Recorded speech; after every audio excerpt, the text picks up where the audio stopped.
5 months ago, after going to the gym, my motorcycle had a flat tire in the middle of the road.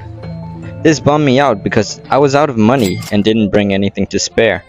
The only money I had was saved up for the gym membership for next month. I remember walking tirelessly, drenched in sweat, to find a repair shop for hours, thinking, how am I going to pay for this flat tire and go home?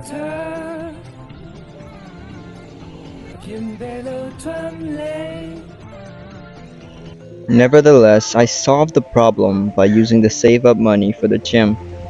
No more gym, no more money. Everything went downhill from there. My mother was losing money because financially we're not stable. My parents are divorced, leaving nothing but us to take care of for mom. It seemed like everything and everyone was against me. The universe was unfair, I thought, and coldly told myself everything happens for no fucking reason. I couldn't blame it onto anyone, even though I was sad, angry, bitter, and confused. But then I remembered that when I was 4, I got into a car accident, and looking at the impact of the car crash, I should have literally fucking died. I remembered blacking out, unconscious, and when I did wake up, I was in an emergency operation room. I couldn't move any part of my body. Everything was seemingly whitish and blurry. The surgeons and nurses moving so slowly with a blur, like trying their best to save my life. No more Zyanity. Just kidding. Like, if I did die, then I wouldn't be here. But if you really think about it, I should have been crippled or worse, died. But I survived and lived. So maybe I wasn't meant to die. Maybe I was meant to break this generational curse of bringing the less fortunate with the background of having absolutely no money in my family. Maybe some things happen for a reason. This goes on the idea of existence, with different levels of freedom. Why was I born into a poor family, a rich family, a mediocre family? Am I even worth existing if all I see is pain and misery? There are many factors at play. Many philosophers say that life depends on your perspective. What you see might not be the same as a person sitting next to you. Everything can be considered. There are causes and effects for different situations. That day when my motorcycle broke down, what if I didn't go to the gym and stayed at home? I mean, sure, I'll miss a day of pumping iron, but I could have met a friend who came to visit me while I wasn't home, and he was going to offer me a partnership in his new startup business. I mean, more money for me.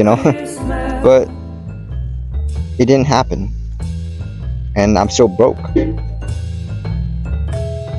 What if that night I got car crashed? I didn't beg my mom to go with my uncle to the store and didn't cross that street. I wouldn't have lost months of my childhood in a coma.